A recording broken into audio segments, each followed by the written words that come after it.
Halo semua, salam sejahtera Malaysia. Saudara-saudara, pahang PRN sudah pasti semakin hangat dan sudah pasti parti yang menghantar calon menyediakan jentera-jentera parti untuk bertempur pada PRN akan datang.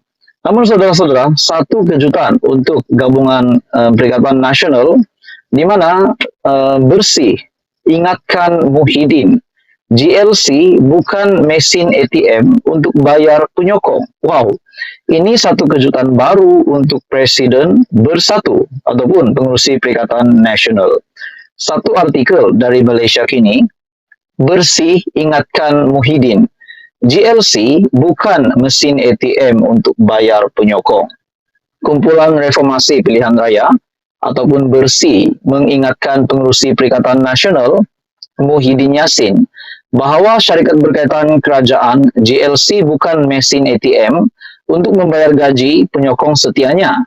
Dalam satu kenyataan, jawatan kuasa pemandu bersih berkata janji Perikatan Nasional berkaitan pelantikan politik dalam GLC sekiranya memenangi 6 pilihan raya negeri adalah bertentangan dengan tadbir urus yang baik dan merupakan salah guna kuasa. Wow, ini didedahkan sendiri oleh jawatan kuasa pemandu bersih, di mana bersih menyatakan janji Perikatan Nasional berkaitan lantikan politik dalam GLC sekiranya memenangi 6 pilihan raya negeri adalah bertentangan dengan tadbir urus yang baik dan merupakan salah guna kuasa. Nah, saudara-saudara, ini satu kejutan lagi untuk Perikatan Nasional.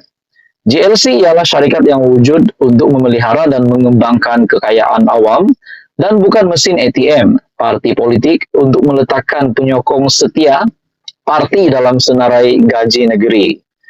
Dalam mengisytiharkan hasratnya secara terbuka, kami juga tertanya-tanya sama ada ia satu bentuk pembelian undi untuk mendapatkan sokongan kumpulan tertentu. Bersih berkata demikian mengulas janji Muhyiddin untuk melakukan pelantikan politik dalam GLC jika gabungan itu memenangi pilihan raya negeri akan datang.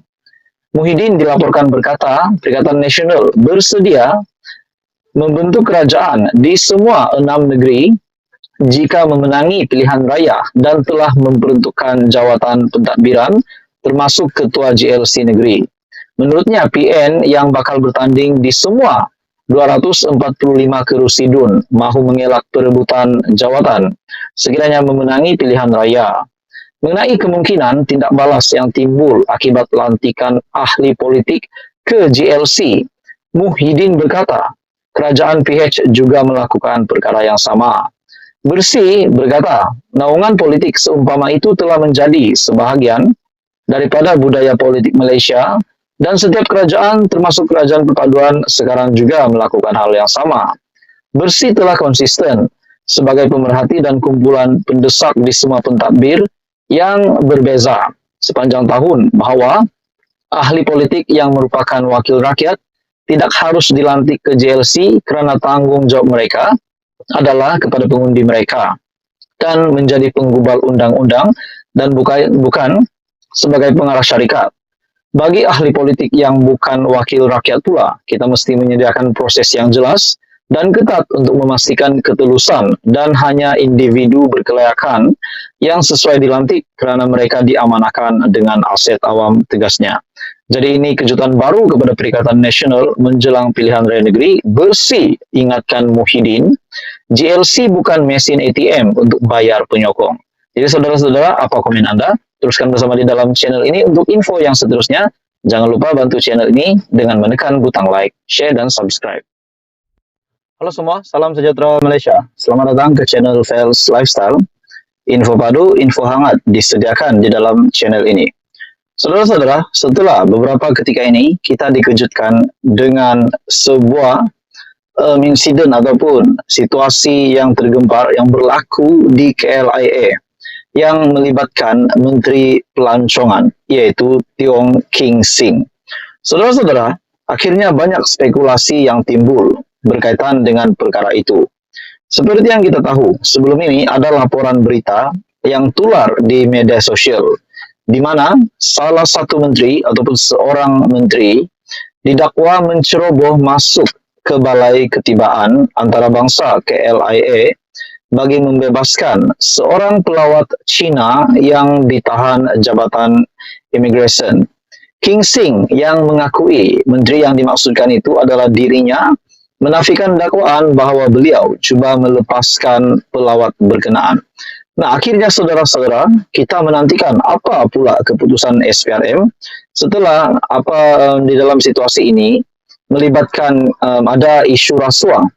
Akhirnya SPRM dalam sebuah kenyataan dari utusan Malaysia, sebuah artikel berita yang bertajuk SPRM temu King Sing, pelancong Cina esok, dan artikel ini pada 2 Julai 2023. Maknanya pada 3 Julai SPRM akan bertemu dengan Menteri Pelancongan King Sing dan juga pelancong Cina yang menjadi bualan ramai sehingga viral di kebanyakan media sosial.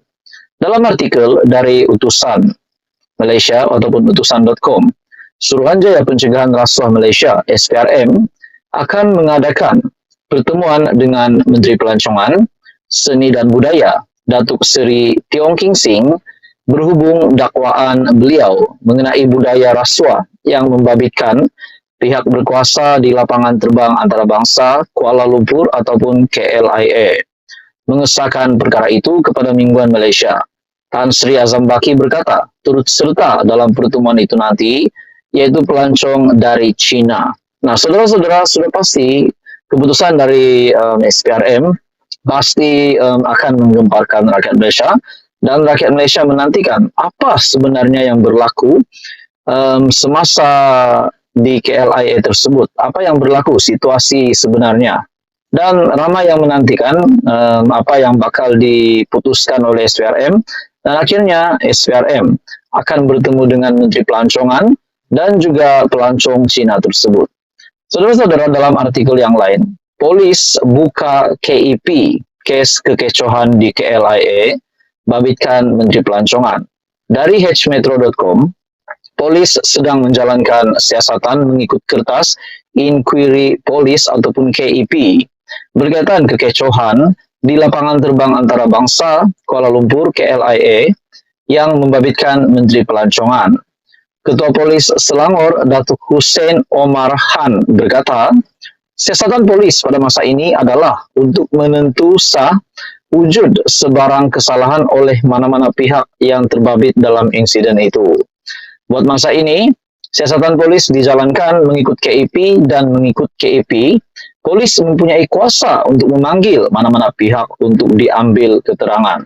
Jadi umum juga mengetahui, Ketua Pemuda UMNO juga telah mengambil kesimpulan meminta Datuk Seri Anwar Ibrahim untuk memecat menteri tersebut. Nah, jadi ramai yang memberikan respon, memberikan pandangan setelah kekecohan ini berlaku di KLIA.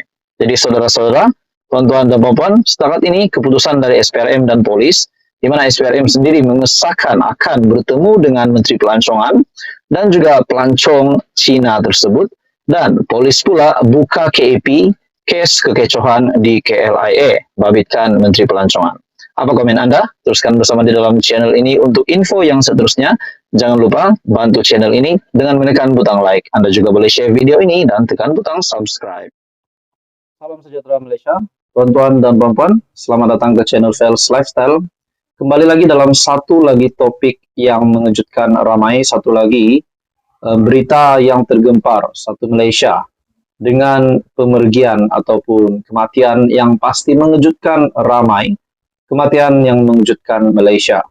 Saudara-saudara, artikel ataupun media telah mengesahkan kedua-dua ataupun dalam artikel dari cosmo.com.my, 2 jemaah haji meninggal dunia pada hari Jumaat. Ini pasti satu lagi berita menyedihkan ramai. 2 lagi jemaah Malaysia disahkan meninggal dunia di Tanah Suci, menjadikan jumlah terbaru meningkat kepada 4 orang di sepanjang musim haji tahun ini. Ini sudah pasti menjadi satu lagi kabar menyedihkan Malaysia.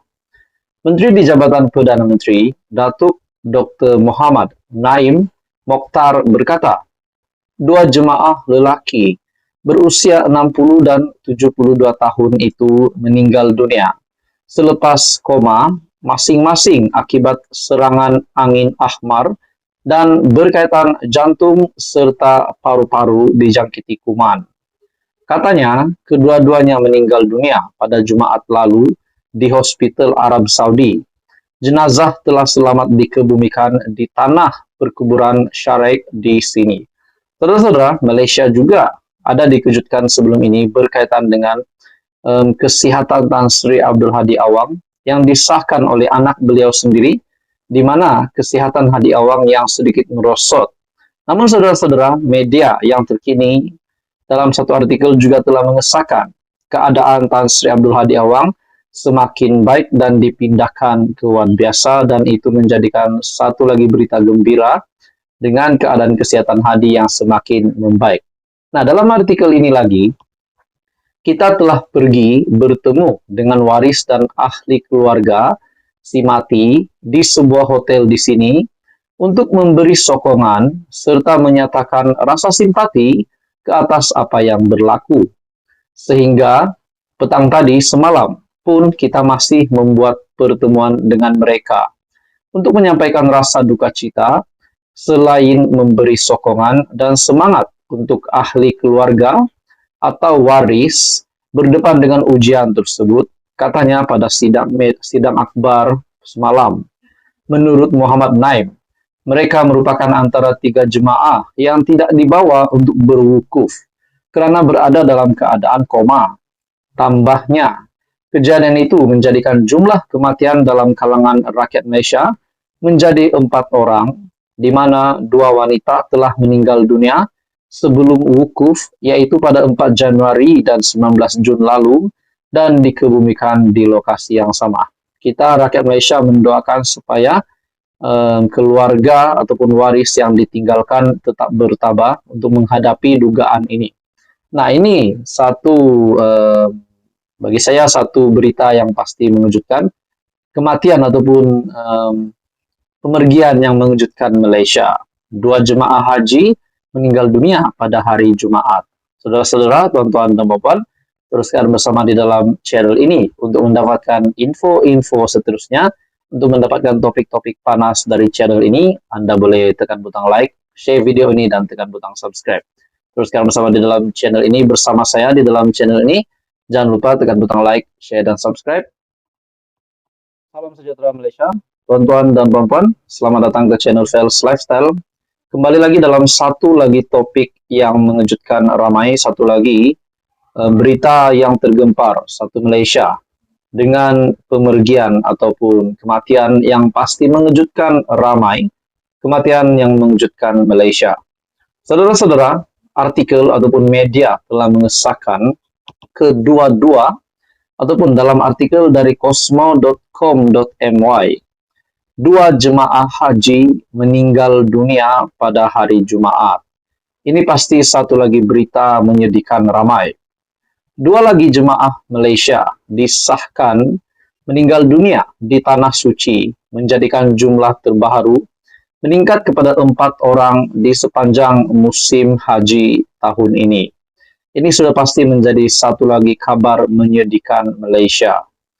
Menteri di Jabatan Perdana Menteri, Datuk Dr. Muhammad Naim Mokhtar berkata, 2 jemaah lelaki berusia 60 dan 72 tahun itu meninggal dunia selepas koma masing-masing akibat serangan angin ahmar dan berkaitan jantung serta paru-paru dijangkiti kuman.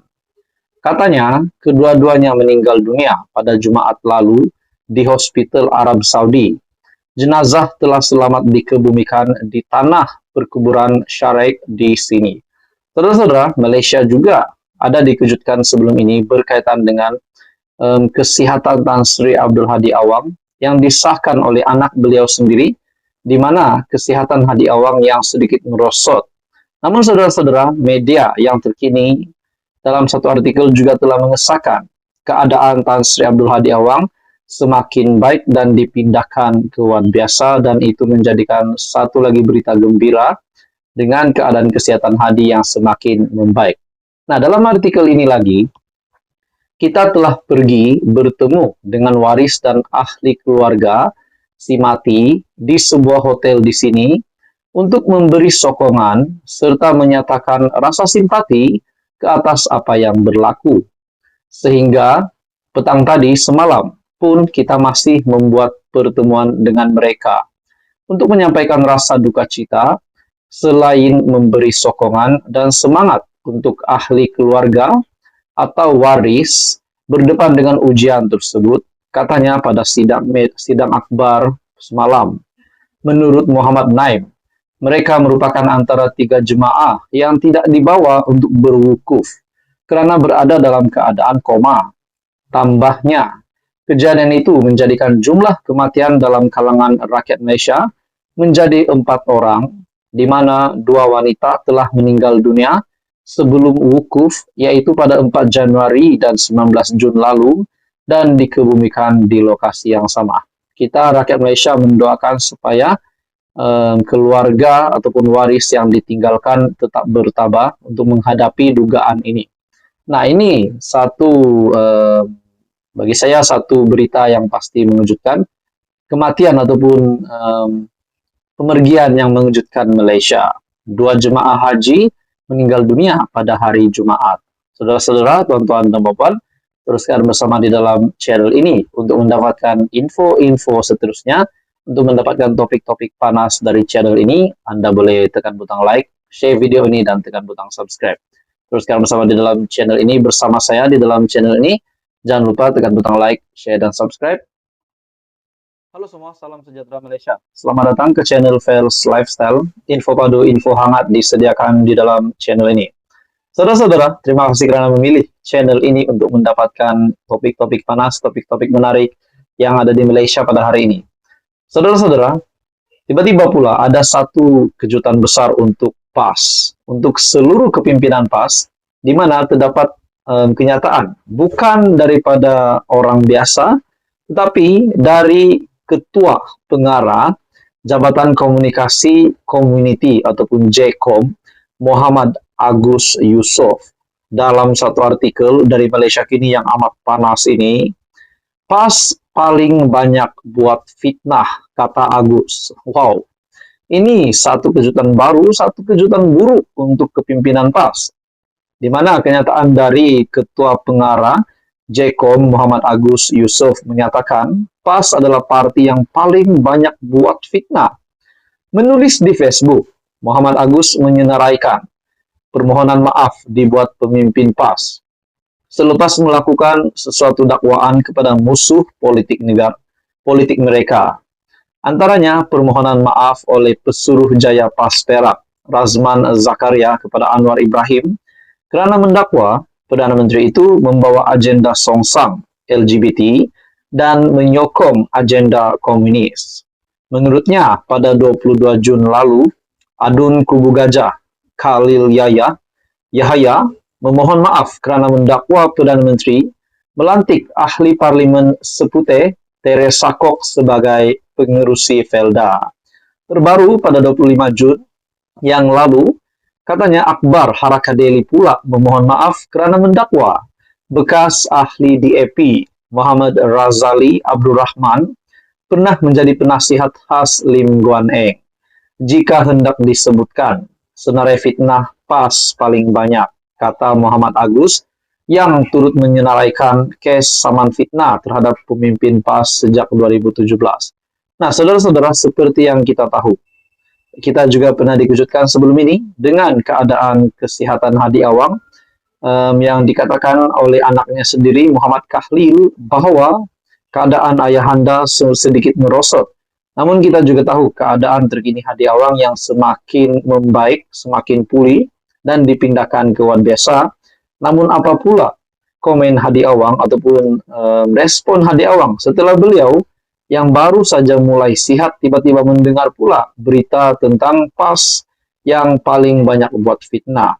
Nah, dalam artikel ini Agus berkata, sebuah parti Islam, PAS, sepatutnya membawa akhlak yang baik dan bukannya membuat persepsi serta tanggapan tanpa bukti. Tidak setuju, kritiklah. Jangan berkempen berunsur fitnah, perkauman, penghinaan, dan unsur-unsur yang bercanggah dengan nilai Islam, katanya. Menurutnya, perbuatan itu menjadi semakin berleluasa setiap kali menjelang pilihan raya. Tambahnya, PH dan BN merupakan parti paling kerap difitnah dengan tujuan menakutkan rakyat supaya tidak menyokong kerajaan perpaduan sekarang. Misalnya, katanya DAP didakwa mengancam kedudukan Melayu Islam, dituduh mahu menukar Malaysia menjadi republik, serta menghapuskan raja berperlembagaan dan Islam sebagai agama rasmi, tanpa merujuk kepada mana-mana pemimpin PAS. Muhammad Agus berkata, tugas ulama sepatutnya menjadi contoh dan teladan kepada bukan Islam. Kerja ulama menyeru orang supaya beriman, jauh dari mungkar, buat kebaikan. Tunjukkan contoh kepada bangsa lain dengan akhlak yang baik, supaya Islam dipuji dan dihormati. Demi generasi masa depan, hentikan politik fitnah, ia budaya politik kotor dan keji. Fokus kepada usaha membina Malaysia yang lebih baik, katanya, yang menyeru golongan muda menolak politik fitnah. Nah, bukan menyeru golongan muda ataupun mana-mana pihak menolak PAS, tetapi menolak politik fitnah. Nah, saudara-saudara, setelah kenyataan dari Agus ini, adakah ini boleh memberi kesan yang besar maupun kesan yang kecil, impak yang besar ataupun impak yang kecil kepada parti PAS, di mana PRN pula tiba-tiba ataupun PRN yang bakal menjelang pada tahun ini yang diadakan di 6 buah negeri. Dan PRN juga akan dilangsungkan tidak lama lagi. Adakah ini menjadi salah satu kesan kepada PAS untuk menang ataupun mungkin untuk PH yang menang? Nah, saudara-saudara, apa komen Anda? Teruskan bersama di dalam channel ini untuk info yang seterusnya. Mohon bantu channel ini dengan menekan butang like. Anda boleh share video ini supaya ramai yang tahu tentang ini dan juga tekan butang subscribe. Halo semua, salam sejahtera Malaysia. Selamat datang ke channel Fels Lifestyle. Info padu, info hangat disediakan di dalam channel ini. Saudara-saudara, terima kasih kerana memilih channel ini untuk mendapatkan topik-topik panas, topik-topik menarik yang ada di Malaysia pada hari ini. Saudara-saudara, tiba-tiba pula ada satu kejutan besar untuk PAS, untuk seluruh kepimpinan PAS, di mana terdapat kenyataan bukan daripada orang biasa, tetapi dari Ketua Pengarah Jabatan Komunikasi Community ataupun JCOM, Muhammad Agus Yusof. Dalam satu artikel dari Malaysia Kini yang amat panas ini, PAS paling banyak buat fitnah, kata Agus. Wow, ini satu kejutan baru, satu kejutan buruk untuk kepimpinan PAS, di mana kenyataan dari Ketua Pengarah JCOM Muhammad Agus Yusof menyatakan PAS adalah parti yang paling banyak buat fitnah. Menulis di Facebook, Muhammad Agus menyenaraikan permohonan maaf dibuat pemimpin PAS selepas melakukan sesuatu dakwaan kepada musuh politik mereka.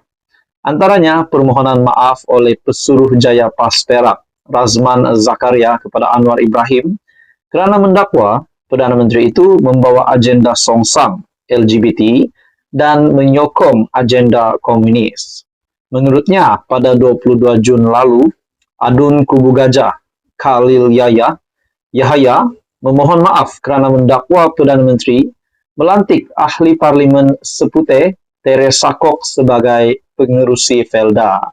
Terbaru pada 25 Jun yang lalu, katanya Akbar Harakadeli pula memohon maaf kerana mendakwa bekas ahli DAP Muhammad Razali Abdurrahman pernah menjadi penasihat khas Lim Guan Eng. Jika hendak disebutkan, senarai fitnah PAS paling banyak, kata Muhammad Agus, yang turut menyenaraikan kes saman fitnah terhadap pemimpin PAS sejak 2017. Nah, saudara-saudara, seperti yang kita tahu, kita juga pernah dikejutkan sebelum ini dengan keadaan kesihatan Hadi Awang yang dikatakan oleh anaknya sendiri, Muhammad Kahlil, bahwa keadaan ayahanda sedikit merosot. Namun kita juga tahu keadaan terkini Hadi Awang yang semakin membaik, semakin pulih, dan dipindahkan ke ward biasa. Namun apa pula komen Hadi Awang ataupun respon Hadi Awang setelah beliau yang baru saja mulai sihat tiba-tiba mendengar pula berita tentang PAS yang paling banyak buat fitnah. Nah, dalam artikel ini Agus berkata, sebuah parti Islam, PAS, sepatutnya membawa akhlak yang baik dan bukannya membuat persepsi serta tanggapan tanpa bukti. Tidak setuju, kritiklah, jangan berkempen berunsur fitnah, perkauman, penghinaan, dan unsur-unsur yang bercanggah dengan nilai Islam katanya. Menurutnya, perbuatan itu menjadi semakin berleluasa setiap kali menjelang pilihan raya. Tambahnya, PH dan BN merupakan parti paling kerap difitnah dengan tujuan menakutkan rakyat supaya tidak menyokong kerajaan perpaduan sekarang. Misalnya, katanya DAP didakwa mengancam kedudukan Melayu Islam, dituduh mahu menukar Malaysia menjadi republik, serta menghapuskan raja berperlembagaan dan Islam sebagai agama rasmi, tanpa merujuk kepada mana-mana pemimpin PAS. Muhammad Agus berkata, tugas ulama sepatutnya menjadi contoh dan teladan kepada bukan Islam. Kerja ulama menyeru orang supaya beriman, jauh dari mungkar, buat kebaikan. Tunjukkan contoh kepada bangsa lain dengan akhlak yang baik supaya Islam dipuji dan dihormati. Demi generasi masa depan, hentikan politik fitnah, ia budaya politik kotor dan keji. Fokus kepada usaha membina Malaysia yang lebih baik, katanya, yang menyeru golongan muda menolak politik fitnah. Nah, bukan menyeru golongan muda ataupun mana-mana pihak menolak PAS, tetapi menolak politik fitnah. Nah, saudara-saudara, setelah pernyataan dari Agus ini, adakah ini boleh memberi kesan yang besar maupun kesan yang kecil, impak yang besar ataupun impak yang kecil kepada parti PAS, di mana PRN pula tiba-tiba ataupun PRN yang bakal menjelang pada tahun ini yang diadakan di 6 buah negeri. Dan PRN juga akan dilangsungkan tidak lama lagi. Adakah ini menjadi salah satu kesan kepada PAS untuk menang ataupun mungkin untuk PH yang menang? Nah, saudara-saudara, apa komen Anda? Teruskan bersama di dalam channel ini untuk info yang seterusnya. Mohon bantu channel ini dengan menekan butang like. Anda boleh share video ini supaya ramai yang tahu tentang ini dan juga tekan butang subscribe.